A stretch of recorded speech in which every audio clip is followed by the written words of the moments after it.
The views and opinions expressed in this podcast are solely those of the individuals participating in the show. All persons described or mentioned in the podcast should be considered innocent until proven guilty in a court of law. This podcast contains subject matter such as violence and graphic descriptions along with adult language, which may not be suitable for all audiences. Well, ladies and gentlemen, fall break is upon us. My 24th anniversary is this weekend. And instead of Coach and I taking the entire week off and not giving you an episode, we wanted to do a fall rewind back to episode 3 when we discussed the case of Gary Sudbrink. If you've not listened to this episode in a while, it is one of our favorites, as well as a follow-up episode later in our career where we got to interview Mr. Sudbrink. So without further ado, this week's episode is Gary Sudbrink. Thank you again for all your support, and tune in next week with a brand new case fresh out of Georgia. An unannounced trip from Texas to New York becomes incredibly strange for a man named Gary Sudbrink.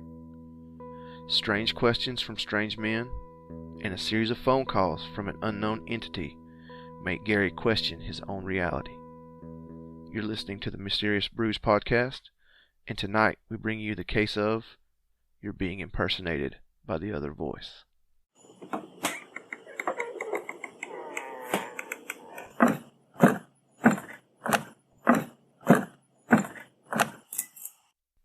Welcome to Mysterious Brews podcast, coming to you from a deep, dark, dank, moist basement somewhere in Georgia. It's very moist because it is hot. Yes, it is. Hot. Everybody, when it comes wintertime and I hear people complaining and bitching about the cold, I'm going to remind them.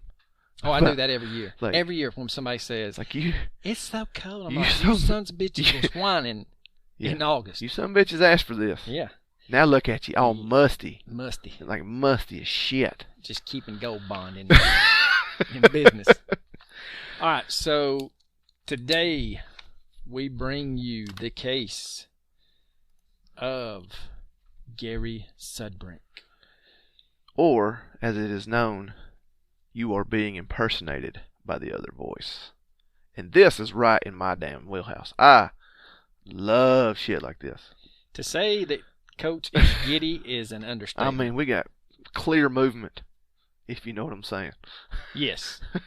We have lots and lots. I mean, this, to me, is what this podcast is all about. I love this case. I have been obsessed with this case for many years now. More importantly than the case, what are we drinking? Oh, well, today, were fortunate enough to get... I had to make a long trip down to Kennesaw because our country asses don't live in a place that has good beers. So, since our case takes place in New York, we went down to Kennesaw and received some Brooklyn Brewery. We got their flagship beer. It is Brooklyn Lager. It is very, very tasty. It's golden color. It's got good malt taste and a little bit of bitterness too, so it is I don't know, should we start grading our beers, or should we just, no, fuck it, we'll just enjoy them. We'll just drink them. Hey, yeah. I like it. Yeah, I like it. It tastes marvelous. Yeah, well, I mean, if we start grading beers, we're going to have to get beers we don't like and then just start giving them fucking negative twos. Yeah, and I'm not doing that. Well, I'm just going to buy stuff that I like. Yeah, just buy stuff, we'll drink it. But I will say this that is very, very good, so... If you get it fresh. As you listen to this will be our third episode. We definitely are trying to work out the kinks. We have received a good amount of positive feedback. Yes. But we did receive some constructive criticism, so that's good, and we're trying to improve that. And please understand, we are working as diligently as we can to fix these technical difficulties, the mic booms, the low voices here, the low voices there. You know, this is a learning process for both of us. We didn't We didn't take no classes on We that did. internet. We did record the first episode twice because the first one was much worse than it. But other than that, we kind of just sit down, drink beer, and talk. We don't. Yeah, that's it. Well, and I want to touch on the beer. You know, going to Kennesaw, there is this little place that nobody knows about. And for some reason, every time we go in there, she always has the beer that we're looking for, and it's a hole in the wall. It's Kylie's Corner Store. I mean, it's crazy. Like, I think she reads our minds. Like, I just walk in, hey, have you ever heard of Brooklyn Brewery? Yeah, I got some in today. Oh, look at that. Yeah. It's kind of like Twilight Zone. Hell yeah. We would like to thank Kylie and her expertise in stocking all the great beers. All right, so, like Coach said, we are working on our technical difficulties.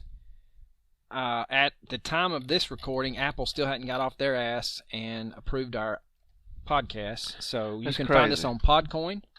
You can. I personally wish Podcoin would sponsor us because I freaking love Podcoin. I am 6,000 Podcoins in my bank. As soon as I get to 20, I'm cashing it in for a $50 gift card to Amazon because we listen to podcasts all the time, so you might as well listen to a podcast that actually pays you to do so. And right now, as of this recording, we are an actual bonus episode, so you actually get an extra half a point just for listening to us, which is awesome. And if you will visit our Instagram page or our Twitter page, Podcoin has graciously given us a code, and you can find that code on those two for extra coinage. I think it's extra 300 coins, either for a charity or for your personal account. That is amazing. Well, the only thing that made me mad, Podcoin did anger me because I immediately listened to us on there to get my Podcoins, and I wanted to hear how we sounded on an actual podcast. We are pretty quiet on the first one on Podcoin. We're trying to fix that. But the next day, I looked and we were bonus. After I listened, I was like, "Oh, come on, man!" But I do like Podcoin. So, all right. So, getting into the case, I want to just reiterate what was in the opening that Coach spoke on. It is 1993. Gary Sudbrink is an Air Force captain stationed in San Antonio, Texas. He is part of the medical work unit. On February 7th, 1993, Gary plans a surprise trip to Long Island, New York to visit his family. He does not tell anyone of his plans, not even his superiors. His superiors didn't know? I mean... Well, from what I could research, his superiors knew they're he the was ones going that to leave. They gave him the leave. He just did not tell them, hey, I'm leaving from Texas and going to New York. Oh, he okay. Just said, They just thought he was chilling in the barracks or something. Yeah. Well, he's Air Force, correct? Yes. So he's not the barracks. We're talking about the Hyatt Regency. Probably, yeah. Or if he, really hardcore Air Force guy, yeah. Maybe the Holiday Inn. Yeah. No, just kidding.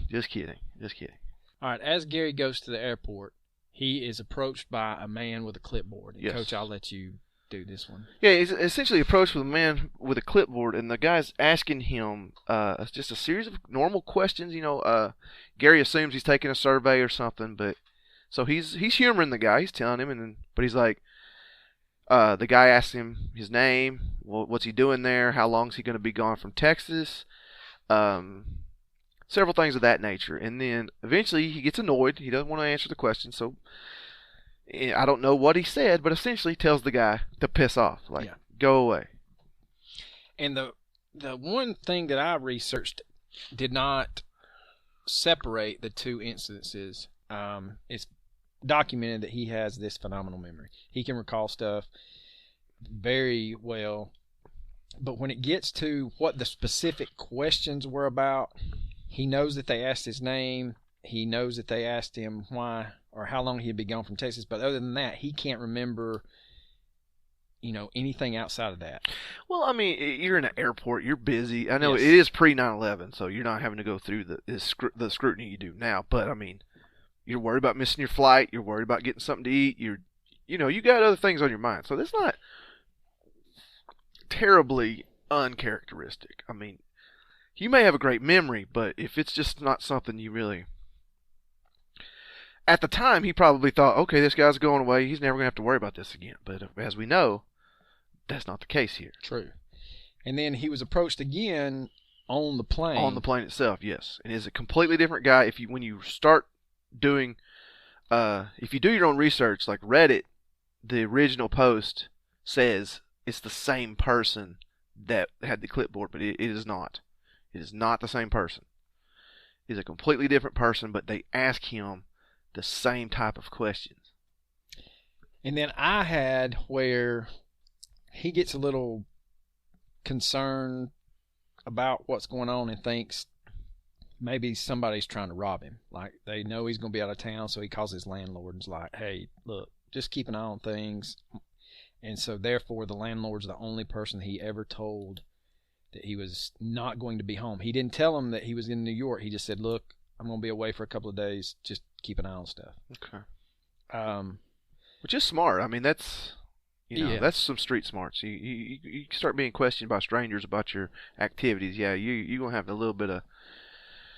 Gary does comment that there was nothing out of the ordinary about the looks of these men. That they were not... They were just basically your average, white dudes. Yep. No crazy characteristics or anything, like scars down their face. So the next day, February 8th, 1993... Gary and his father meet Cole Bonkevsky. Bonkevsky is the director of Intercontinental UFO Research and Analytics. He was the spokesperson at the 1978 UFO hearings at the UN. They were going to meet with Bonkevsky to discuss a sighting that Gary's father had. Gary did not have a sighting and was just along for the ride. Yeah, that is a new one for me, and I did a lot of research on this. Where did you see that? It's actually the guy that we have to give all the credit to on normalparanormal.org. Yes, definitely. If you want to research this case, that is the one to go to, because that's where I got a lot of mine from, too. And I apologize for not knowing the gentleman's name, but he actually did a phone interview with Midnight in the Desert or something like that. There's a YouTube video. It's 25 minutes long. Is his name Justin Bamforth? Yes, that is him. I just looked it up. Yeah, Justin Bamforth. Thank you, sir. Yes, we appreciate you. Thank you. Because without you, we would never have gotten this far. No. But anyway, so after this whole thing with Gary and his father going to meet the UFO research and analytics dude to talk about a sighting his father had, Gary decides to call his longtime friend Mike and let Mike know he's in town. And so Mike says, yeah, man, I talked to you on the phone the other day. And Gary is like, WTF? It was the day before when Gary was actually flying. Yes. So. And Gary was like, no, man, I didn't call you. And Mike was like, yeah, you did. You sounded just like you normally do, but sounded like you were coming down with a cold, like you had a stuffy nose or something. You told me you flew into LaGuardia, but that's not true. It is not true. Where did he fly into, Coach? He flew in JFK. That is right. In New York, there's 2 big airports. Yeah. All right, so it was at this time he hears a beep letting him know that there's another call coming in. And this is around 10:30 p.m. As soon... It is actually, yeah, it's right at 10:30 on February 8th, 1993. As soon as he realizes that this is a little odd, he presses record on the answer machine and records the phone call. And so we will let you hear that first phone call. Yeah, it's not he doesn't have it all, because of course who's just automatically starts recording a phone call. But once he realizes something's strange, he clicks record. And here's the first phone call. Do you want to speak to him? Yeah, who's this? Steven? Are you playing games with me or what? Huh? Steven, if you're playing games, I'm going to kick your ass. So how long are you going to be back from Texas? Huh? You're being a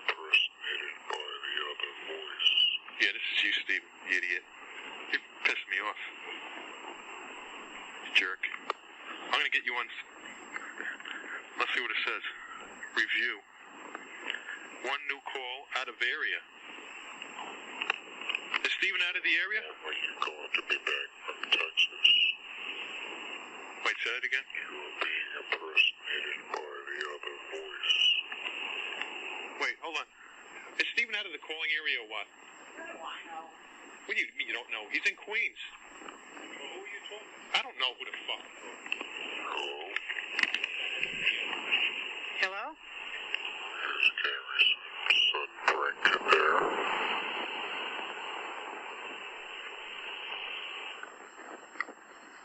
Who is this? Sounds like a freaking robot. Hello? How long are you going to be back from Texas? What was that again, sir? You are being impersonated by the other voice. Oh, be quiet, huh? Sorry, would you see that again? Hello? Being impersonated by what voice? Hello? Yeah. Hello? Is Gary Sudbrink there? Yeah, hold on a second. Okay. Yeah, what is your question? I'll answer it. So how long are you going to be back from Texas? How long? You are being impersonated by the other voice. Right. When am I coming back? Is that your question?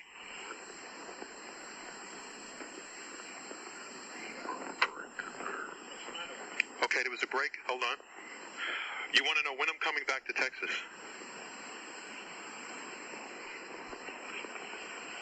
Oh, is that your question? So how long are you going to be back from Texas? How long am I going to be back from Texas? That question doesn't make any sense. By the other voice. Okay. I'll be coming back eventually. I can't tell you when. You should know that question, answer to the questions, because you seem to know more about me than I do. You know what I'm saying? Are you an intergalactic person? Are you a space alien? Sounds like he hung up. I can't believe this. He hung up, Gary. See if he comes back. All right, I'll hang up.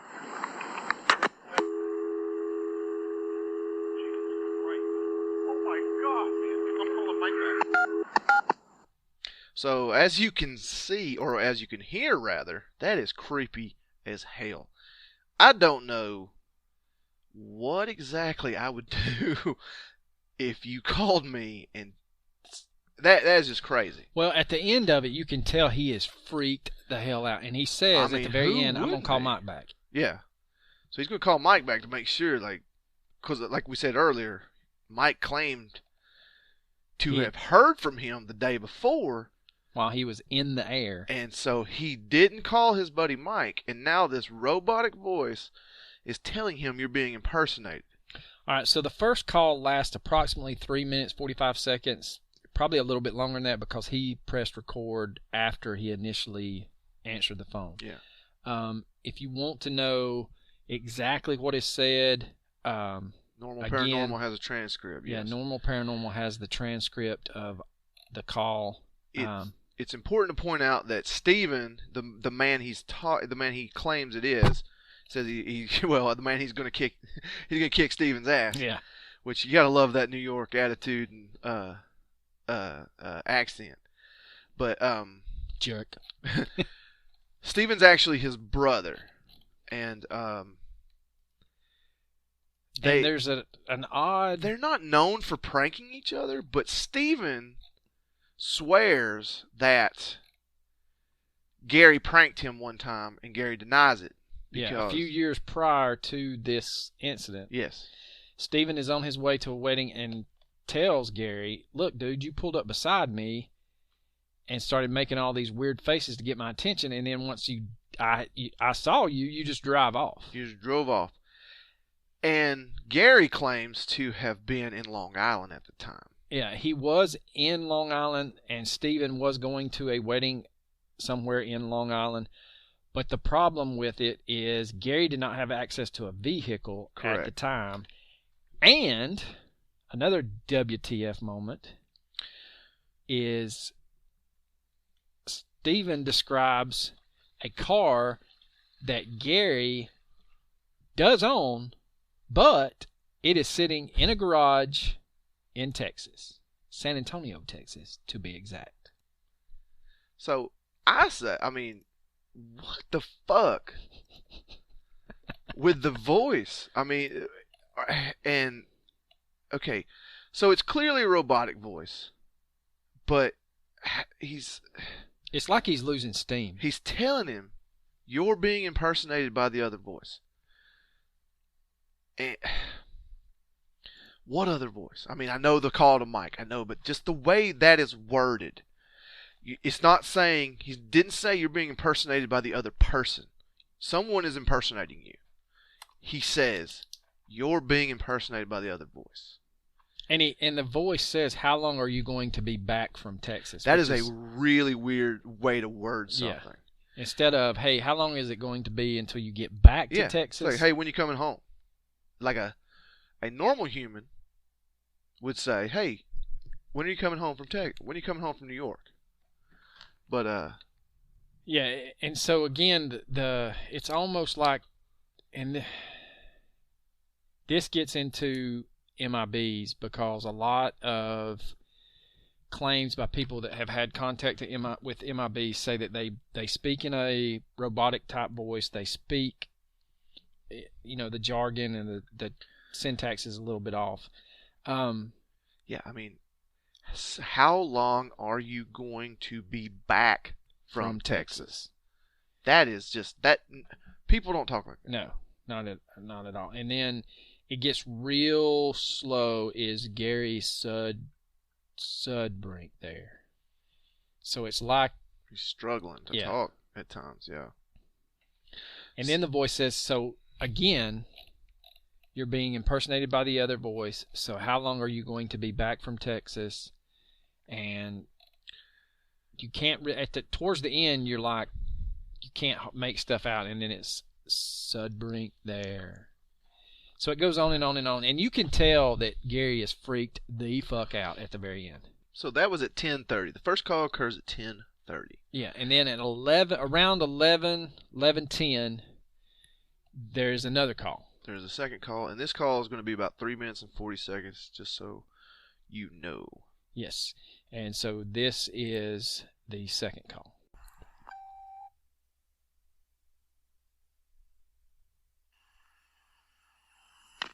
What is your question? Yes, speaking.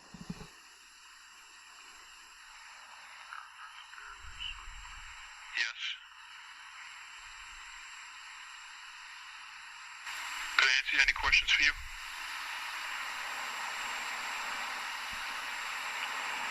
Are you back from Texas? Not back yet, no. How long are you going to be back from Texas? Let me answer. First, you tell me, where are you calling from?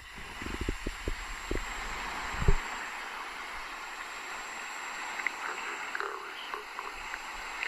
Yeah, why don't you tell me where you're calling from? Who is this? What do you mean, who is this? You should know who it is. It's me, Gary.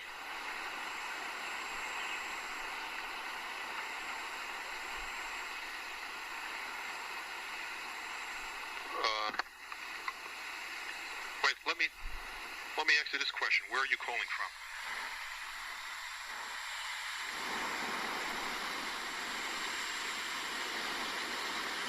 Okay, I'll be back. Excuse me?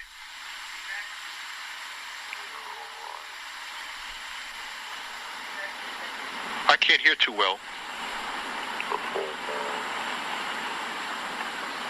Yeah, it is a full moon out. That's true. Could you identify yourself?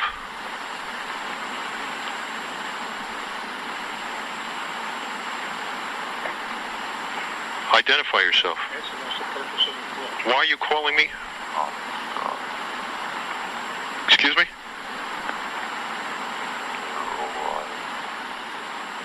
I cannot hear too well. Get on the other phone, it's better. Hold on, let me switch phones.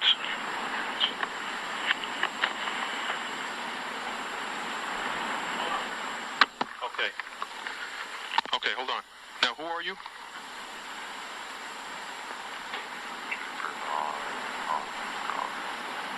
Keep an eye in the sky, he said. Keep an eye in the sky? Yeah. That's what Kenny I talked to him. I had a sighting of Okay, hold on. Say that. Repeat that again.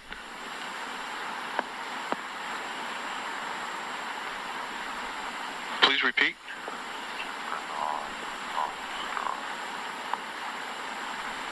Okay. Near Orion. Holy mackerel. Tonight or guess on when? The full moon.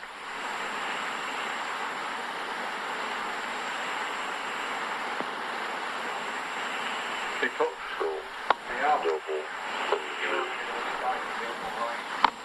Repeat.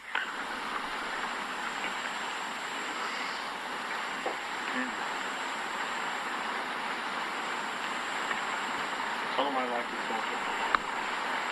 Okay, repeat last word. I'm hearing static. Tell them I like to talk to them. He hung up. He hung up. Hello?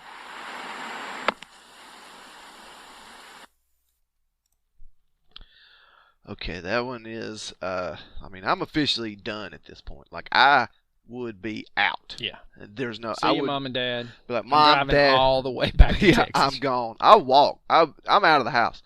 There's no way I'm staying there. Like, so at the beginning of that phone call, I mean, the guy just, and I know we'll get into the theories, but the guy just sounds like he's struggling to speak. Yeah, I mean, it literally sounds like he is running on fumes. Fumes, yeah, like. And then, are you back from Texas? And then, how long are you going to be back from Texas? Now, this time, how long are you going to be back from Texas? We add from. But it's still, the way that the voice is wording these questions is weird. Yeah, like, yeah. And then He did say, he said back from Texas last time as well. But now are you back from Texas? And then he adds the extra S's. Yeah.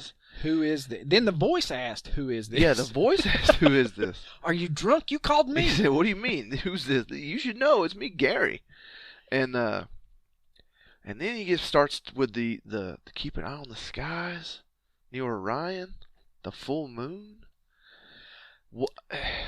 And we'll get into more of Gary's dad's, comments, but his dad basically says, let me talk to him. I've had a sighting. Yeah. And so the voice keeps repeating, near Orion. Keep your eyes on the skies. Orion. Keep your eyes on the skies. Near Orion. And then the comment I found the most puzzling is the show double of you or show double from you or whatever. Yeah, it says show double of you. Like, that is just Cut the tension. I mean, I'm out. I promise you, I'm out at this point. I'm gone. You call me and say this, I'm done. I've already called the police. All right, so and the bad thing here is, it's just, he's gone through 2 phone calls in 40 minutes, roughly 40, 45 minutes. Yeah. So both of those first 2 calls, it sounds like whoever's talking is losing power, or just, like I said, he's running on fumes. And so now we get to another crazy ass moment. This crazy bastard calls back. Well, I mean, we've skipped a bunch of what the fucks, but there's a whole bunch of what the fucks. There's a basket load of them. There's a whole bunch of what the fucks in that. Back the second truck call. up, boys. I mean, we're going. Every single comment the voice makes Is a WTF. is a WTF. But that's not enough for this guy, because at 11:38 p.m. So we're looking at 25, 30 minutes later. 30 minutes, 25, 30 minutes later. And everybody's like, well, Gary should have went to bed. If someone calls you robotic voice twice in about 40 minutes. This was 1993. It's 2019. I still wouldn't be sleeping. No.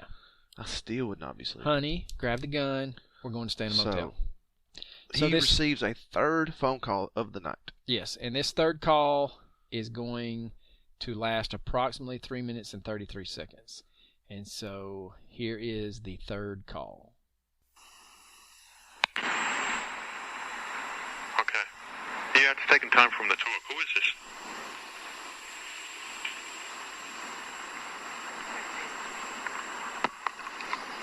Stephen, this is not funny, Brian, it's not Steven. What do you mean, Brian? I mean, Gary. How do I know it's not Stephen? It's not Steven. Hello? I had a UFO experience in West Virginia, which you probably know. And I know that you're an intergalactic person. Can you speak a little louder? Sir? Can you speak a little louder?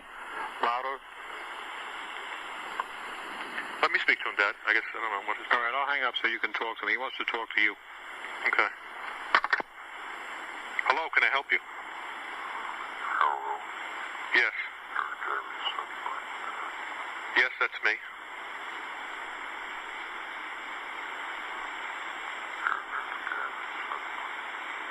Yes, could you please identify yourself?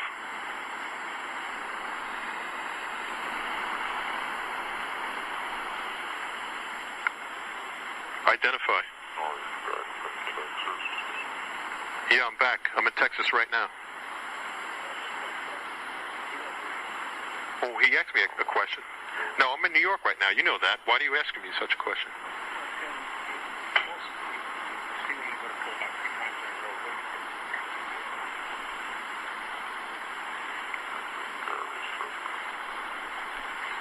Yes. Stephen, if this is you, I swear to God, I'm going to be pissed. Huh? I'm trying to listen to him. Excuse me?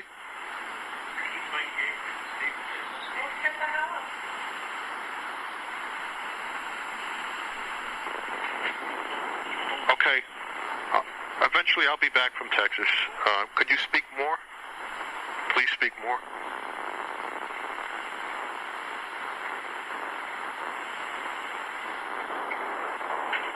I guess it's not Stephen. I believe it because I'm getting static.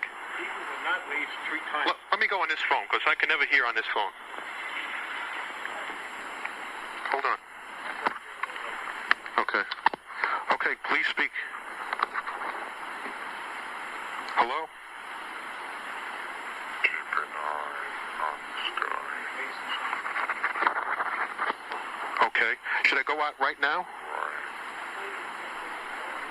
Right now? Okay, see, I'm not sure where Orion is now, but we'll go outside.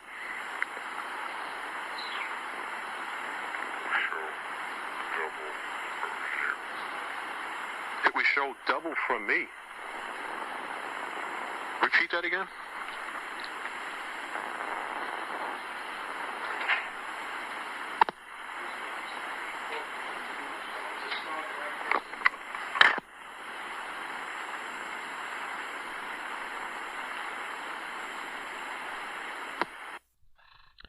So as you can as you can barely hear, the voice on the other end seems to be even more out of steam. Like you can barely hear him for most of it. Like definitely at the very beginning, you can't even hear the voice. And I think that has something to do with Gary's dad being on the line, to be honest with you. I think so too, but yeah, still, another basket full of full of what the fucks. This is off the charts on the what the fuck meter because the line of questioning is very strange. Just going back to his dad is just verbally vomiting all over the phone. Now that is true. I mean his dad definitely was not helping the case, but you still should be able to hear somebody. Yes, I agree. It's just, his dad, and then finally Gary's like, all right, he wants to ask. Which you can't be mad at No, because you're anyone staying with involved him. because First of all, he's your dad. Second of all, you're and staying you're with getting him. weird ass phone calls. Of course, somebody's going to be.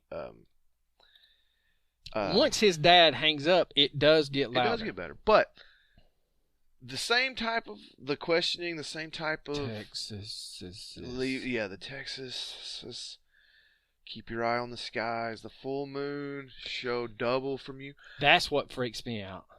And Gary thinks that the moon's going to show double, but I think this has something to do with, was it this? Yeah. In this phone call, the voice says, here is Gary Sudbrink, as he's saying, this is him. Here he is. He's going to show double from you. Gary thinks the moon's going to show double from you. Here is Gary Sudbrink. Who the fuck is he talking to? I know. That's what I want. That's a who the fuck. Yeah. That's a new one. Ding, ding, ding, ding. Do we count that one? That is worth 10 what the fucks. Yeah. I mean, who's he talking to? Is he... And Gary's trying. He's like, I don't know where Orion's at, but we'll go outside. We'll look for it. And then all of a sudden, click. So that basically ends the horrific night of February the 8th, 1993. Yeah. Always remember that night. And so we're done with it, correct? No. No. No. Oh, before we move on, we might want to point out that who Brian is. Yes, Brian is Gary's older brother. So in the family... He's moved on. Yeah. Trying to move on from Steven, and now he thinks Brian is pranking him. So Brian is the oldest, Gary is the middle child, and Steven is the youngest. So his dad screws up and calls Gary Brian, and he's like, what the hell are you talking about? Who's Brian? Brian, your brother, dumbass. And, no, I'm blaming Steven. And so, anybody that has a brother or sister, your parents have gone through the whole list of gamut. Michael, Joshua, Joseph, Jenkins, John, Jacob, Jingleheimer, Schmidt. Get your ass over. You know who I'm talking to. You get over here. So,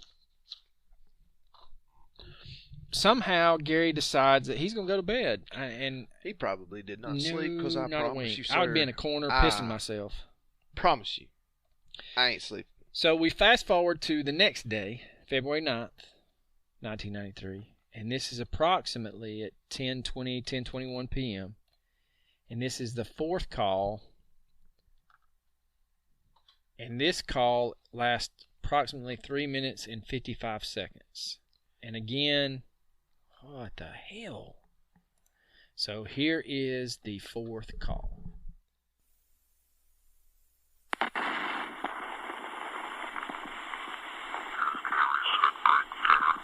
Yes, this is me. Can I speak to you? Can I ask why you're... Yes, can I ask why you're calling?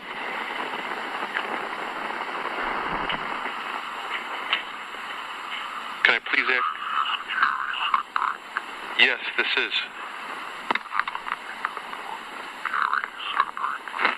Yes, that is me.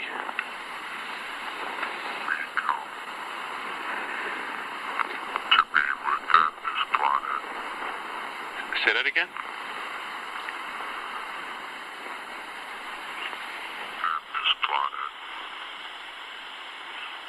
Leave?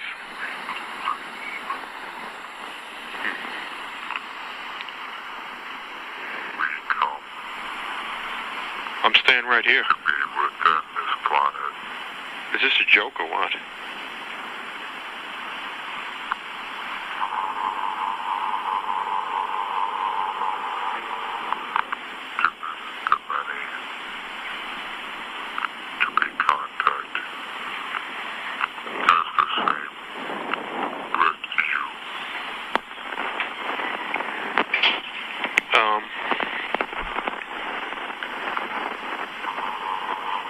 I have to think about that.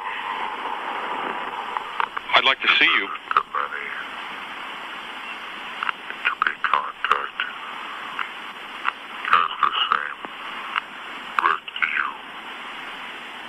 Hey, let me tell you something. I've been listening to you, And I've had contacts with you.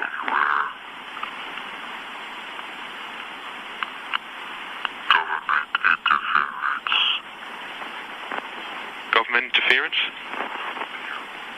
You have? Please explain what type of interference.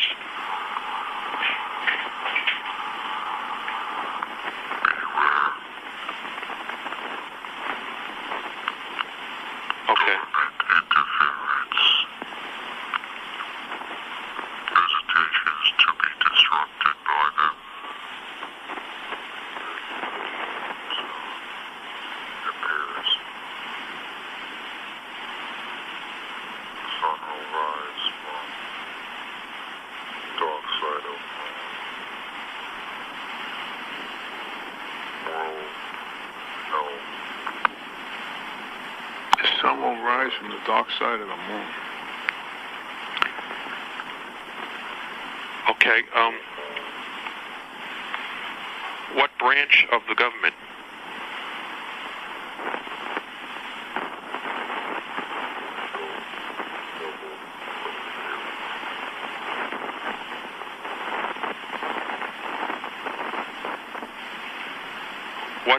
What should I do?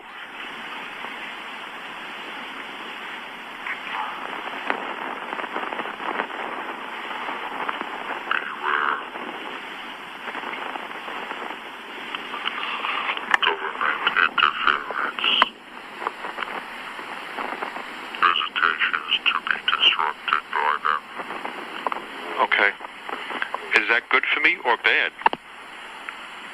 They hung up. Yeah.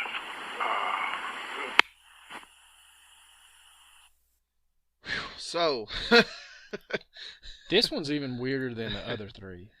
yes, this is definitely the weirdest one, and it does happen to be, thank God Almighty, the last one. Yeah. I don't think, personally, sitting here, I could even handle another one, much less if I was Gary himself. It is also the first time you hear what is described as a whirring sound. So, And I think there's 2 or 3 instances. yes, he said after the voice says to visit the many to be contacted as the same with you, you hear a whirring sound and then it repeats. And then, yes. And so on the voice, this time it's a lot stronger, similar to the first call. Correct. There's not as many unintelligible, words or sounds. Yeah, he by the third call on the first night, it definitely seemed like whatever was speaking lost energy, like was just out of steam. Yes. This fourth call happens while Gary's mother's out of the house. And in the house at the time of this call is Gary, his father, and his Uncle Tom. Gary's father had a sighting with his Uncle Tom. Did his uncle have a cabin? Yeah, maybe, because I thought the same thing when I read that the first time. Does his Uncle Tom have a Have a cabin? cabin And was in it, the woods. Was it written about? So basically, Gary's dad has had 2 sightings. He's had one by himself, and then he had a sighting with his brother Tom, which is Gary's uncle. So we're talking UFO sighting. Yes. Okay. And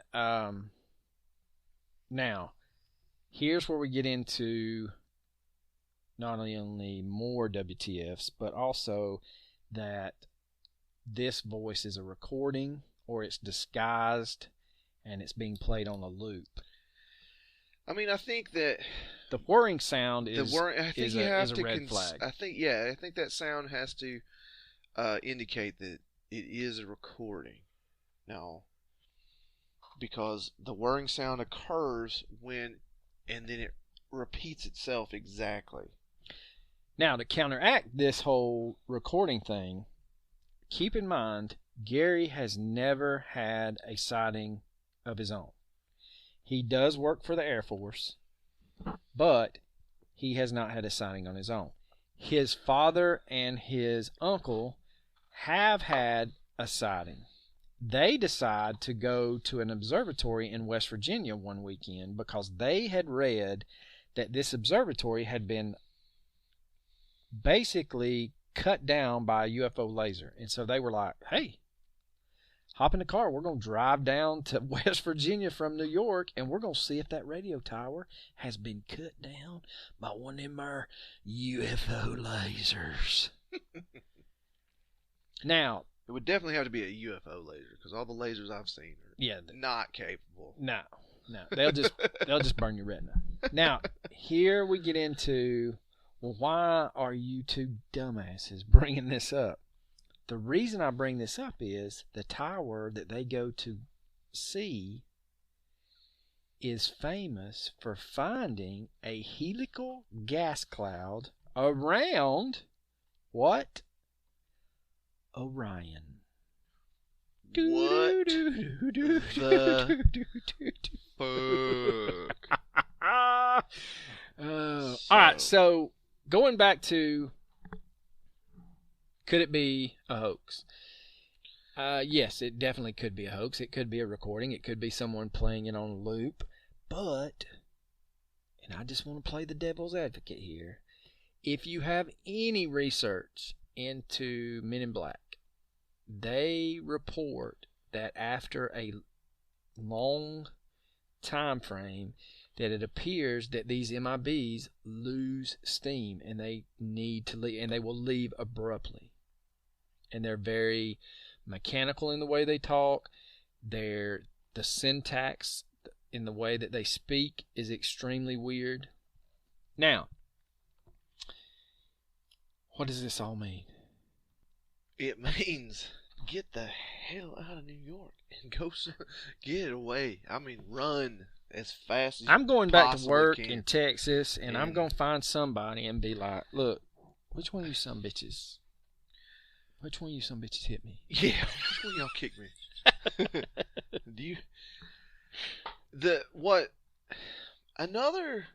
What the fuck is the abruptness of it? It's over. It ends. Never happens It again. never happens again. Never. Not one time. So you receive 3 phone calls in one night, and then a 4th phone call the next night, and it never happens again. You don't hear anything ever again. And when this first happened, Linda Moulton Howe investigated it. She presented, I think, the first phone call at a MUFON conference.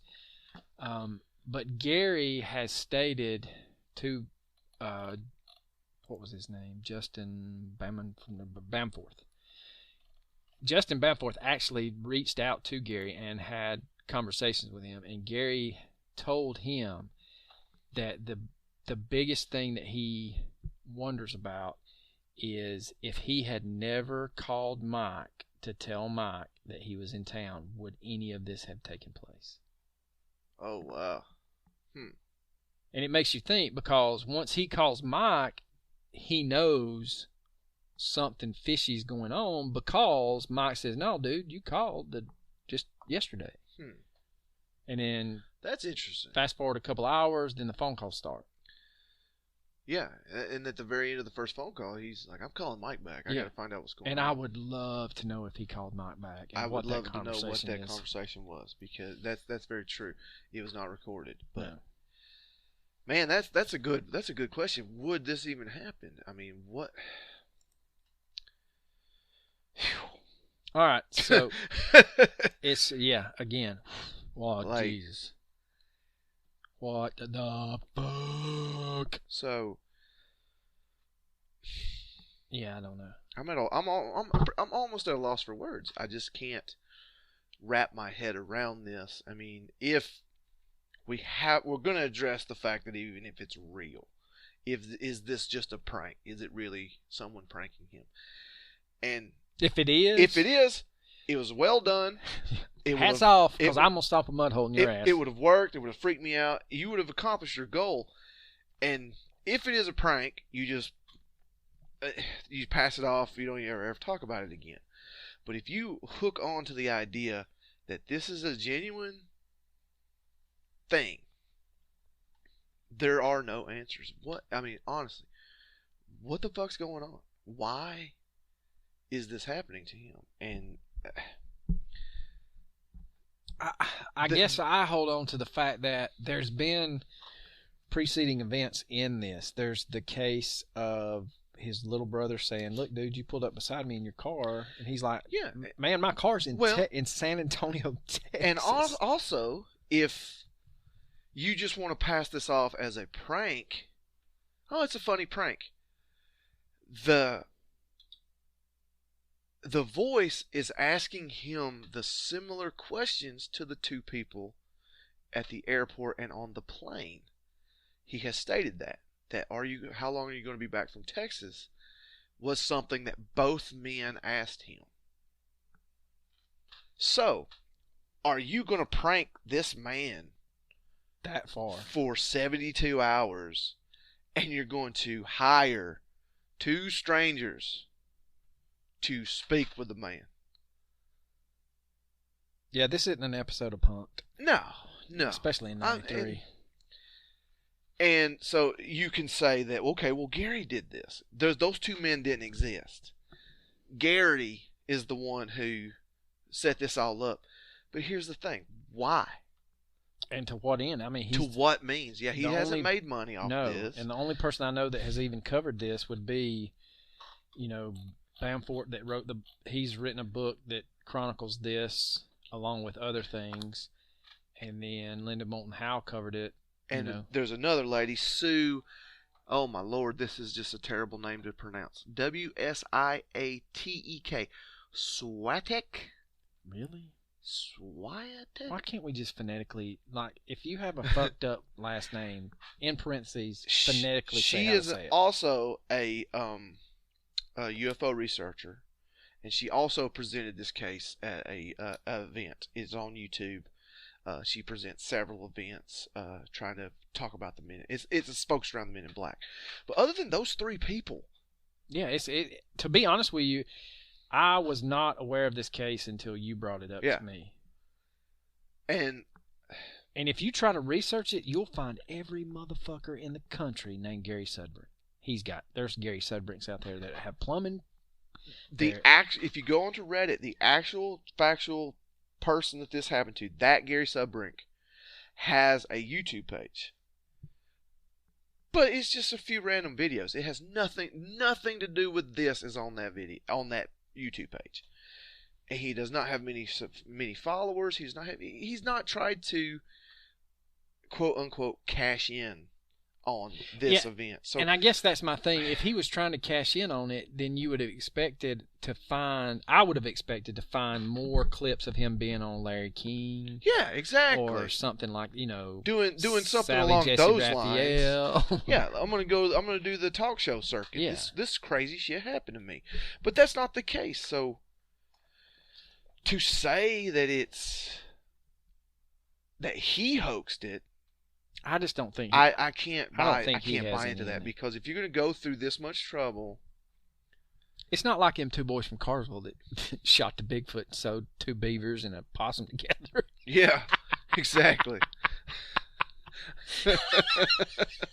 And yeah, I mean, you're exactly right. Those people that in our great state of Georgia hoaxed the Bigfoot, they were everywhere. They held a press conference.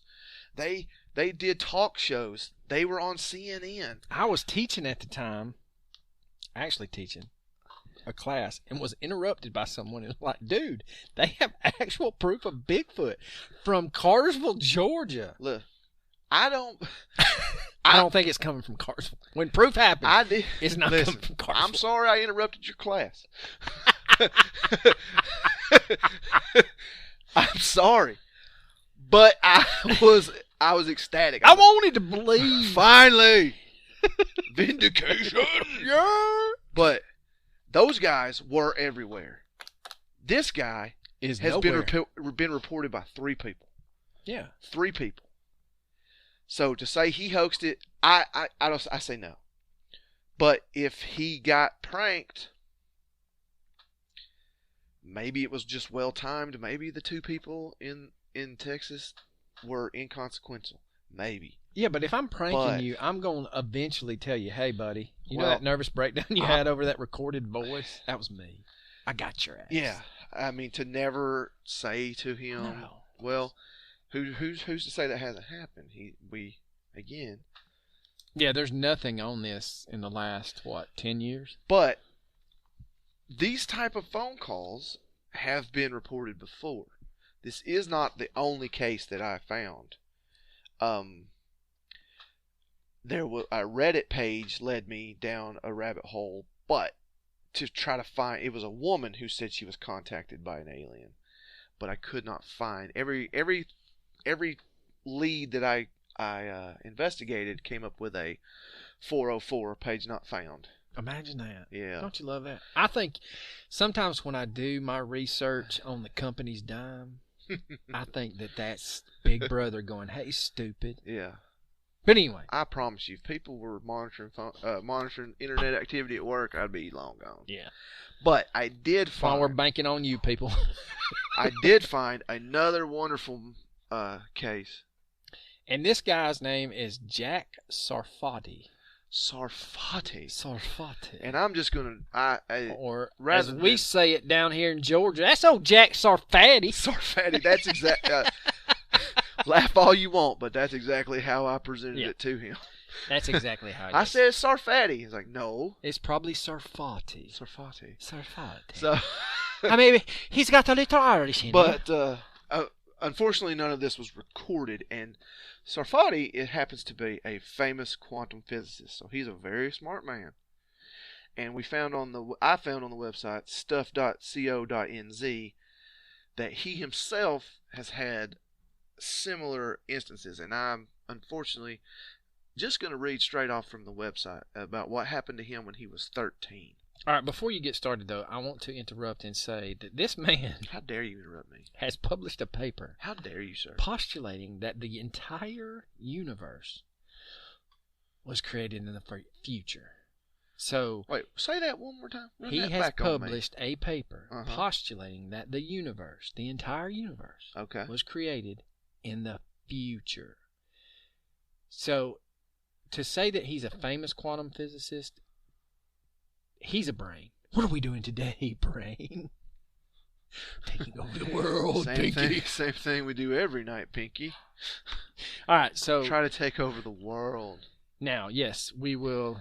So is it? So what we're I don't know. I'm not So- even gonna get into that. That's just Yeah. effed up. some of the things in quantum physics and You couldn't relative- make it up if you were on LSD. Episode 2. Shameless plug. All right, go ahead. This occurred when he was 13. All right. So he says, and I quote, "I was reading a book on computer switching circuits at home when the phone rang. I answered it and I heard a strange sequence of clunking mechanical sounds. Then a metallic sounding voice comes on the line. A cold mechanical voice is the only way I can describe it. It gives a long series of numbers that I did not understand and then calls me Jack and says that it is a conscious computer on board a spacecraft. It may have said it was from the future, but I am not sure. However, that was the implication of what it said. Anyway, it says I've been selected to be one of 400 young, receptive minds to be part of a special project, but that I must make the choice myself. The voice on the phone told me that I would begin to meet the others, and I was to work with in 20 years. I was scared, and everything in me screamed to say no and hang up. I felt a strong jolt of electricity go up my spine, go to the base of my skull, and heard myself say yes. I was terrified and fascinated. The voice said, 'Good. Go out on your fire escape, and we will send a ship to pick you up in 10 minutes. When I hung up, I ran like a bat out of hell and found my friend, Winky, who is now a homicide detective in Brooklyn. We and a few other kids went back to my apartment to wait for flying saucers, but it never came.'" So that was in his own words, but years later, Jack's mother came across an account of Uri Geller, alleged contact by a conscious computer aboard a spacecraft, which mirrored Sarfati's experience even to the details. She said, quote, "This sounds just like all those phone calls you got when you were a kid." And said, Sarfati said, "I was stunned. I only remembered one phone call. I still only remember one phone call. But Millie told me there were many calls over a 3-week period. She said, I was walking around the whole time glassy-eyed. Finally, she picked up the phone and listened out of concern for me. She heard the cold mechanical voice, and she told it to quit bothering me and stop calling. So the calls stopped. So, wow. That is strange. So, yeah. First of all, the strangest part is he has a friend that's a detective named Winky in Brooklyn. If Winky ain't 6'3", about 285, yeah, he's getting his ass whipped every day. Oh, yeah. Winky the detective. Sounds... Hey, Winky, come here. I bet he's got one eye. I bet he's got a lazy eye. That's the same... Hey, what's wrong with your eye there, Winky? So, it mentioned... I'm just... A little sidebar. It mentioned Uri Geller, who is a famous mysticist or magician or whatever. He bend them spoons? He claims to be has genuine powers to bend spoons, to he done bent them spoons. To find things telepathically and all that kind of stuff. But of course, just like all of them, guess what? The amazing James Randi debunked all of that shit. Yeah. But people still follow him. So these calls that Mr. Sarfati had changed his life. Okay, so on that same website, it says that not only is he a genius-level physicist, but his theories were used in Terminator 2 and 12 Monkeys and were parodied as the time-traveling Dr. Emmett Brown. My favorite. Back to the Future. Something's got to be done about your kids. Well, I've got to tell you something. I couldn't look at a Volkswagen Volkswagen van that was white, not thinking there were Iranians in there going to gun me down after that movie. Correct. Okay, so the point is this gentleman received similar phone calls from a mechanical voice. So it's not the only case of this happening. But let's get back on track with Gary. What do we think happened? Well, so there's two sides, real or not, real or fake. I feel like from Gary's standpoint, this is real. I agree. I think that if it's a hoax, I don't think Gary's involved. I think it was if it's not real, it is a prank perpetrated on him. I don't think he's involved in it. But let's assume for a moment, because that's the point of this whole damn thing. Well, hold on now. You know what they say about assuming? Well, let's do it. Okay. Let's make an ass out of you and me. I do it every day. Every day. Out of me? You make an ass out of me every day? Every damn day. Every day. All right. So let's assume it's real. Let's talk about it from that aspect.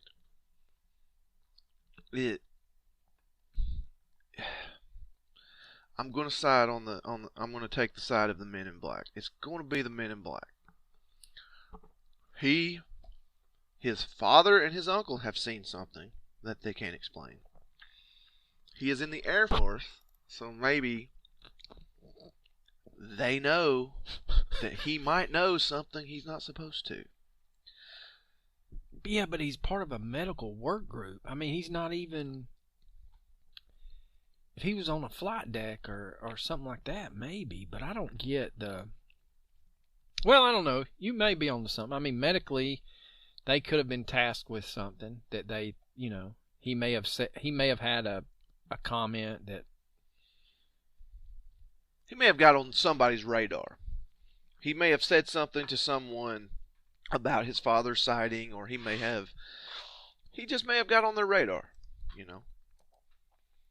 But the two gentlemen in the airport, like he said, were very normal people. Yeah, they didn't stand out. They're not your typical MIB types. If you know anything about the MIBs, you know that they are, for lack of a better word, weird as shit. Yeah. They typically have no hair. They typically talk in weird... very pale. Yeah, very pale, have weird mannerisms, talk in a way that's not normal, so... To be so secretive, they tend to stand out when you experience them in real life. So that I am curious to know what the two people in the airport, who do they work for? What was the airport and the airplane? What was the point of that? And what was the meaning of the actual calls? I mean, they're clearly, most MIB cases, they are receiving a clear warning to Stop. that you did not see this. Yeah. Do not speak about it again, or else. And that's just not what is happening here. He is getting very cryptic messages, even telling him to keep, look into the skies, look near Orion. And so, even if it is the Men in Black, it doesn't fit the stereotypical contact with the Men in Black. So, what else could it be? I don't know. I guess, the only thing that you could tie it to would be another case of an incident of Mirage Men, where, there's a documentary about the government exploited a man's fascination with UFOs, and he basically was being fed this misinformation. But it goes back to, would they do that to someone that's already in the service that has never had a sighting himself? I don't know. Okay. Well, I mean, so the calls came in as a warning. And for those of you that don't know what I'm talking about, it's the Richard Doty case. Richard Doty basically fed this guy that was paranoid as hell all this strange information, and I think if I remember correctly, it led the guy to killing himself. Oh, really? I think. Now, I could be completely wrong, and it won't be the last time. But if you've never seen the documentary Mirage Men, I highly recommend it. But anyway. Well, if you accept that these calls are real, that it is a real event, there's a warning. That very beginning of it, he's telling it. It's not a warning, but he's telling him, you are being impersonated by the other voice. What's the other voice? Is it a clone? He contacted his friend. And his friend said, I've already talked to you. Yeah. Who was the person that contacted the friend? Is that the other voice? Yeah, I mean, well, of course, like that's you said, the other voice. I mean, is this a warning? Who is that? Is the mechanical caller the person doing that? Did he contact his friend? Is it a clone? And now he's getting some sort of warning from... Yeah, I could see it being a warning. This is someone that has... This voice is someone that has been observing Gary's family, and there's two incidences of his family having sightings. And so then they are aware of someone impersonating him. So they're calling Gary to say, beware of the other voice. You're being impersonated by the other voice. I could see that line of thinking. I mean... But again, WTF. Yeah, I mean, what the fuck? I mean, it's... And... I mean, what is going on? I would like to take this time to introduce you to the Fuckter scale. And this is something that we have thought about, because if you have paid any attention to the first two episodes of our podcast, we have a lot of WTF moments in our research. And so we've decided, kind of like the Richter scale, we're going to come up with our own WTF scale, and it's called the Fuckter scale. Because we're really, really forward-thinking and don't copy anybody. So as we sit here at this moment, there's going to be more WTF Fuchter scale, not Richter, Fuchter scale, is pegging out at about 22.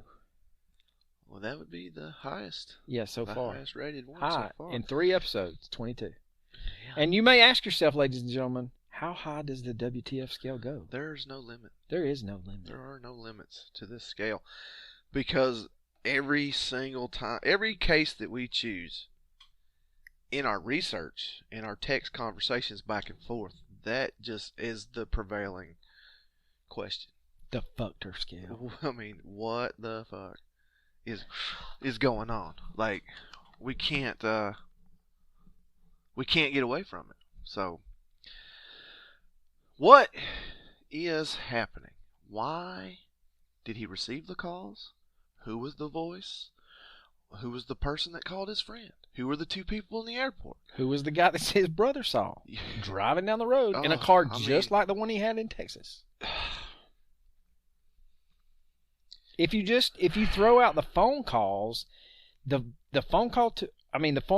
you throw out the phone calls that he received at his parents' house, and you only look at his younger brother saying, "Hey, dumbass, a couple years ago you drove up beside me in your car," and he's like, "No, that car is in San Antonio," and then you take into account his friend Mike, I would still love to have want heard. to talk. I want to know what happened with Mike. I want to hear those Did phone he call calls. Mike back after that call? Yeah, and I don't yeah, know. Well, once we get to it, I'm going to burst the phone call bubble. I'm going to.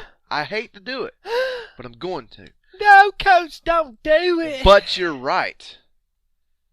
If those events took place, all those events took place, take away the phone calls, it's still insane what's going on. It is. So, I still, at the end of the day, my final thought is it could be a hoax. Someone could be fucking with Gary. I just don't think he is a part of it. Me being the gullible and hopeful person I can be about these mysteries, I will not accept that it's a hoax. I won't do it. But on that note, here it comes, boys. I have to put a big piece of information in the side of hoax. Someone on Reddit took the 4th phone call and sped it up. Why not all 4 of them? I don't know. I wish they did all 4 of them, because I would like to hear the 3rd phone call where he's very quiet. Yes. And you just barely can hear him, and he seems so out of energy. I would love to hear that phone call sped up. But all we have is the 4th phone call sped up, and when you speed it up, the voice on the other end no longer sounds mechanical, no longer sounds like a robot. It sounds very normal. So take a listen to this. Yes, this is me. Can I speak to you? Can I ask why you're... Gary Sudbrink there. Yes, can I ask why you're calling? Can I please ask... Yes, this is. Gary Sudbrink. Yes, that is me. We come to be within this planet. Say that again? And this planet. Leave? We come I'm staying right here. to be within this planet. Is this a joke or what?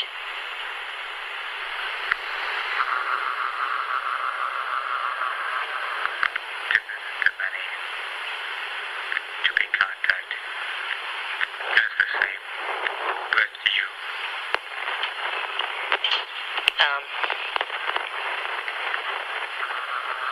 I have to think about that. I'd like to see you. Visit the many. To be contacted. As the same with you. Hey, let me tell you something. I've been listening to you. And I've had contacts with you. Beware. Government interference. Government interference? You have? Please explain what type of interference. Beware. Okay. Government interference. Visitations to be disrupted by them. It appears the sun will rise from the dark side of the world. No. The sun will rise from the dark side of the moon. Okay, what branch of the government?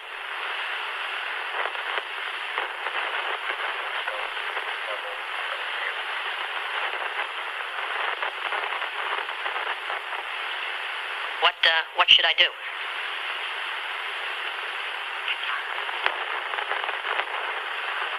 Beware.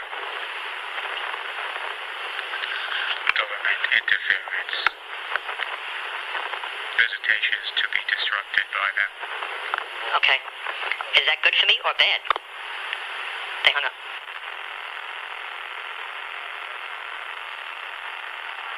Yes. I'll tell you who it is. Hello?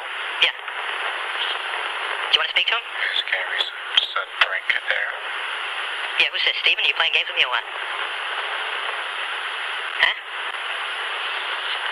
Steven, if you're playing games, I'm gonna kick your ass. So how long are you going to be back from Texas? Huh? You're being impersonated by the other voice. Yeah, this is you, Steven, idiot. You pissed me off. Jerk. I'm gonna get you on. Let's see what it says. Review. One new call out of area.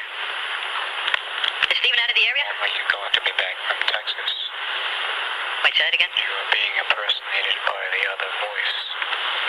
Wait, hold on. Is Steven out of the calling area or what? What do you mean you don't know? He's in Queens. Who are you talking? I don't know who the fuck. Hello? Hello? Is Gary Sudbrink there? Who is this? Sounds like a robot. So how long are you going to be back from Texas? What was that again, sir? You're being impersonated by the other voice. Oh, be quiet, huh? Sorry, would you see that again? Hello? Being impersonated by what voice? Hello? Yeah. Hello? Is Gary Sudbrink there? Yeah, hold on a second. Yeah, what is your question? I'll answer it. So how long are you going to be back from Texas? How long? You are being impersonated by the other voice. Right. When am I coming back? Is that your question? Brink there. Okay, there was a break. Hold on. You want to know when I'm coming back to Texas? Oh, is that your question? So how long are you going to be back from Texas? How long am I going to be back from Texas? That question doesn't make any sense. By the other voice. Okay. I'll be coming back eventually. I can't tell you when. You should know that answer to the questions because you seem to know more about me than I do. So that was actually the fourth call first, and then the first call second. And yeah, when you hear it sped up, very normal sounding voice, soft spoken still. And doing research, you'll see that people try to claim that that's Gary on the other end. That is not Gary. No, there's no way. But I mean, it doesn't. It's okay. So that is a normal voice, sped up. It is slowed down on the tape. On Gary's calls, it is slowed down. That is not. I think that's undeniable. And to what I'm saying about the, I don't even like entertaining the idea of a hoax. I don't like it. I am visibly uncomfortable saying that this might not be true. But you have to point out that this is February, 8th? 8th and 9th, yeah. 8th and 9th, 1993. Something came available at Toys R Us on November 20th. Teddy Ruxpin? 1992.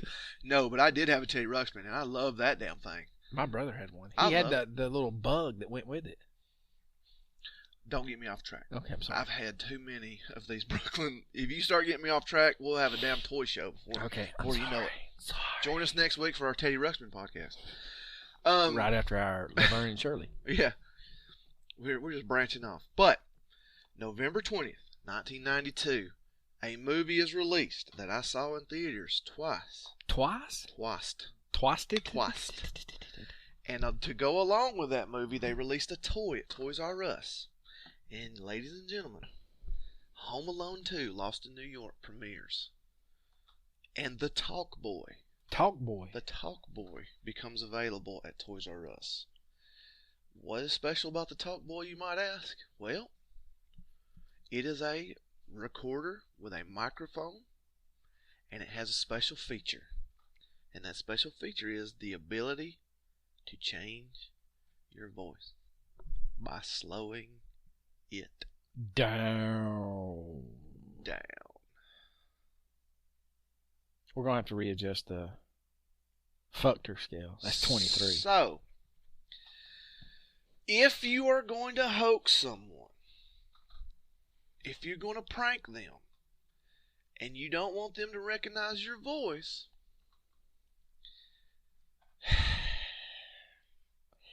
but I go back to you now have the ability to do so with a cheap, relatively cheap kids toy. True. But I go back to, I still don't feel like it's Gary has any knowledge of this. I 100% believe that Gary has nothing to do with this. And I also will go as far as to say that unless Gary is living under a rock, that someone has not sent him the Reddit link that shows this sped up call to ask him, hey, do you recognize this voice that has been sped up to normal speed? And I would like to know. Okay, so I thought that I came up with a very brilliant thing, because I just read on the Talk Boy that it could decrease the speed when you hit the slow feature. The playback speed of what you recorded is at 76%. So I went on a mad tear of I'm not going to call it drunk math, but I am going to call it inebriated. Buzzed math. Let's call it buzzed math. So I furiously scribbled on this piece of paper, and I figured out that when you listen to the fourth call sped up, it comes in at a time of 2 minutes and 47 seconds. The original call is 3 minutes and 55 seconds. That is a difference of 68 seconds. Which is 28% difference. And if you look at the Talk Boy, it will reduce the normal speech to 76%. Yes. So we're looking at a plus or minus. The playback speed of the original call, it is a difference of 28% between the sped up call and the regular call. The Talk Boy should only be able to reduce your speech by 24%. So if we're making a big assumption that whoever is behind this just hit play on the Talk Boy and let it play, that doesn't match up. Now, did or whatever hit stop? But okay, and rewound when the whirring sound? But the whirring sound was on the third phone call? No, it was on the fourth. The only time we physically hear the whirring sound is on the fourth phone call. On the fourth phone call. But my thing is, if you're going on the hoax theory, then you have to say that if I'm the hoaxer, I have recorded all of these questions, all of the whole transcript of what the voice says. Yes. I've recorded all of that. Yes. And then somehow I'm so inept at fast forwarding, pausing, rewinding, whatever, away from the phone receiver that I can rewind, fast forward to the next one that I want. Is it impossible? No. Is it improbable? Yes. Because I want to say, if you are hoaxing this, you are not going to have that kind of mechanical recording technology at your disposal. Because if you do, then you got a lot of fucking time on your hands, and you are a bored son of a bitch. Well, that's true. But the fact that it's a 4% difference, I am certainly in no condition to try to do this math. But when we account for the whirring sound, it's only evident in the fourth phone call. That's the only time you hear it. And it's only two instances. Yes. And when the whirring sound occurs, he repeats himself. Yeah, but is it long enough to rewind it and repeat itself? I think so. Is that enough to make up that 4% difference? Is the No. rewinding? It's 3 seconds tops. But we're talking. Here's what I 3 have minutes and 55 seconds. Yeah, but here's what I have realized in doing this podcast and editing all of our bullshit. There is a lot of time. There's a lot of speech that occurs during an actual second of recording. Mm-hmm. So if we're talking about a plus or minus of, I'll even give you 8 seconds, that's not going to give you the percentage that you're looking for. Okay, according to my math, 1% of 3 minutes and 55 seconds is 4 seconds. Okay? So, to make that up, What was the line that was repeated? to make up it was he said Are you back? no, he said to visit the many, to be contacted as the same with you. And then you hear whirring. That's 2 seconds. And to visit the many, to be contacted as the same with you. He repeats it. 2 seconds. Okay. And so he does say, beware government interference. You do not hear the whirring. Yes, you do. You hear. He says, beware government interference, and there's whirring sound on the line. And then he says, beware government interference. He repeats himself. So You said 1% was 4 seconds. 4 That's seconds. So we're possible. talking 16 seconds to make up that difference. And this is hard. I don't think we're going to do any more math. No more math cases. No. But No. But so I still don't think a total of 16 seconds needs to be made up to put that in the exact time frame of the Talk Boy. So it's possible that it was. But probable? Probable? It leaves If you'd had 3 beers and said, hey, man, let's go fuck with Gary. But at... Hey, my son got this new Talk Boy the other day. Honestly, I'm going to fuck with Gary. Well, I apologize. no, I just... What's the thought process behind somebody going this elaborate? Maybe it is. Maybe it's Steven, though. I would love to hear Steven's voice. Because when you hear that voice, it is definitely not Gary. It is not Gary. But I will go as far as it's not even a New York accent. You know who we need to bring in on this? Our boy Hodge.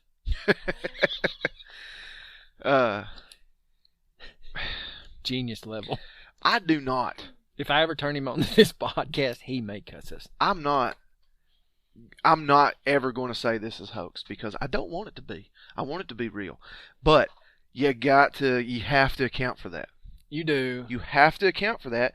And I'm sure someone much smarter than us could put that real math together there. And honestly, I could be completely wrong with my math. But well, here's the other thing though. I go back to, do I believe it's 100% real? I think Gary has no inclination. He is genuine on his side of those phone calls. I agree. I will agree with that. Now, I don't think Gary's involved. I will go one further. I will say ego in 90% of, I will even say 90% of New Yorkers. Friends. How many New Yorkers do you know? One? Yeah, but they're braggadocious. But based on him, yeah. Yeah, they're very braggadocious. But my thing, hell, let's just go 90% of America. If you're going to fuck with your friends, how long are you going to let them go? A month? 6 months? Are you going to let it take root on the internet before you go, hey, man, before you make a total ass of yourself? My boy got one of them there talk things, and we fuck with you when you was up there at your parents' house. Well, it's possible that happened. How are you going to sleep on that? I'm going to tell you something. If I pulled that off on you, within 6 months, I'd be like, Coach, let me tell you something. You have to admit it's possible that it's possible that the person behind it did, in fact, spill the beans to Gary later, and it's just not. And Gary's like, "Fuck it, I'm not going out." Yeah, Gary's just like, "You're an asshole," and just never said anything, never corrected only the 3 people that have reported on him. I don't know though. I don't know. I mean, Gary has been interviewed. The guy from Normal Paranormal interviewed him. I would love anybody that has read that guy's book. The 2 other people have interviewed him, and he never said that it was a hoax. He never said that, but maybe he knows and just decided to say screw it. I'm not. Let's play along with it. He didn't try to make money off of it, but maybe he had these tapes. Maybe he's like, hey, let's go screw with these people at this MUFON conference. Let's just, I'm going to approach somebody. Man. We're coming back to my Mirage Man theory. Yeah, I don't buy it, though. All right, so I want it to be real. I really do. It's real. Yeah, anybody that has read The Spectrum by Justin Bamforth, and please leave us a message on our Instagram or our Twitter. At Mysterious Brews on both of them. And again, I love this case. This case fascinates me. Well, I think it's fascinating belief. because there's so many. So I would just. What the fuck? Yeah, I mean, there's so many of them. If it's real, and I'm not going to say it's a hoax. You're not going to get me to say it, but you cannot ignore. You cannot ignore the toy that was released 3 months and some odd weeks beforehand. Yeah. That has the capability of doing that. That's just true. Can't ignore that. But at the same time, maybe that person did use that, but they were the information provided was still valid. They just didn't want him to know it was them. Maybe he still said, "Look, you're being impersonated. Somebody's taking your identity. Somebody has called your friend, pretended to be you. Somebody has a car just like yours. Had tricked your brother.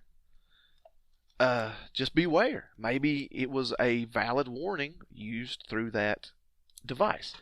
You can't ignore the talk boy. You just can't. No, you can't. I go 75% true, 25% hoax. I think I'm going to have to... you going higher or lower?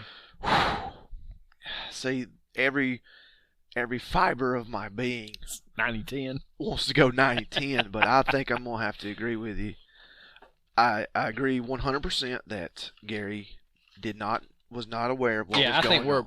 I think we're both 100% in agreement that Gary is on the innocent side of any elaborate hoax. Yes.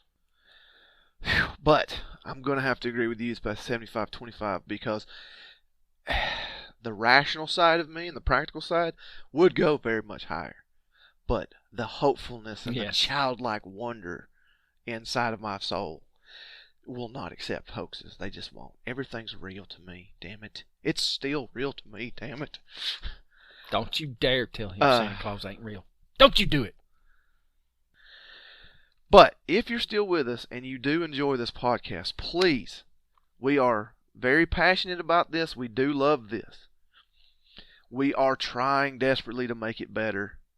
Constructive criticism. We would love some constructive criticism. If you will contact us on our Instagram or our Twitter, both at Mysterious Brews. Please give us some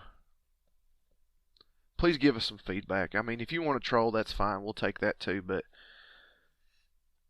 if you have some sort of idea that you could give us to make it better, or If you have any recommendations on products that we should be using, if you have, and you would like to donate those said products, well, I was going to say, if you have a case that you think would be entertaining for two fucking rednecks in rural Georgia to talk about in far greater length than my wife would approve of. Yes, mine too. Please let us know and just give us a holler. And I would probably say it's on my list. I don't know. The format of the way we choose topics is we both have very different tastes in what we find fascinating. So the first episode, I was fortunate enough to choose the topic. Last episode, Arlo chose it. And today, again, this was mine. So we will be covering one of his. Honestly, if someone presents me on Twitter or Instagram. Yeah, we're not getting any love on Twitter. No, God, no. Please follow us on Twitter. I'm in charge of the Twitter. He's in charge of the Instagram, and he is kicking my ass right now. I have a whole 6 followers. So please look us up on Twitter and let me know. If someone does, I honestly think if someone goes out of their way to let us know, we may... It may not be the next couple episodes, but we might stop the presses. Yeah, we might put you on the fast track. And put you on the fast track and do your episode very soon. But I will say people did enjoy our pronunciation of Loyola. I still can't do it. Loyola. Loyola. Loyola. Yeah. Yeah, we still can't say. We paused it and spent a whole 4 minutes trying to figure that shit out. But they did appreciate. It's just tongue tying. 2 retards. Okay, so let's wrap this up. That was politically incorrect. Please follow us on Twitter, Instagram, and please give us some feedback. We'd love to hear from you. But again, we always leave you with recommendations. I think that's a good thing. Try to spread out the love for other people doing podcasts, YouTubes, whatever, My recommendation this week, along with Coach's, we have a double whammy, is please visit normalparanormal.org, and it's the creepy calls from a strange entity. He does a phenomenal job on this case. I would recommend Midnight in the Desert, YouTube. It's on Darkness Radio / Midnight in the Desert. You can find them at midnightinthedesert.com. It is a syndicated radio show. So, it's a radio show. Radio show. It's approximately 25 minutes. They interview Justin and about this case, and he does an extremely wonderful job. So, to take a page from Coach's book, I just jumped on the YouTube train. Man, that's my expertise, bro. You stay off my thing. I am well established 2 episodes in that I'm the 2 episodes. I'm the YouTube guy. So I'll just get off back off my turf, sir. Okay. My recommendation comes from YouTube. Shocker there. And it is Night Terrors. It is the page Night Terrors with your host Bill Madden. Oh. He releases videos every Thursday, and he tells of strange stories. He tells of time travelers, the treasure of Oak Island, the mystery of Tupac, digging up giants. He's got so many things. The last thing he did was the UFO crash in Texas, Aurora 1897 of Ned the Alien, which we may in fact cover. Because of that video itself, I put it on my list. I'd never heard of it before. You never heard of that? I'd never heard of Ned the Alien. Seriously? I really hadn't. And that's amazing. It's a good video. It is. But what fascinates me about the man is just how he talks and how he presents it. He just stares you right in the face. Stone face doesn't change. His tone doesn't change anything. And he's got a wonderful speaking voice. So check that out if you like weird stuff. But if you don't like weird stuff and why mysteries, the hell are you listening to us? How can you be this far into this podcast? So that's right. This is right up your alley. So give him a like, give him a follow, and check out his stuff. I'm looking at his page right now, and every single video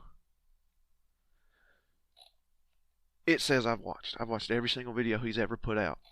Every single one of them. So give him a like and follow, please.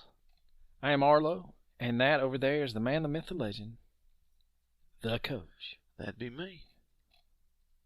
Deuces!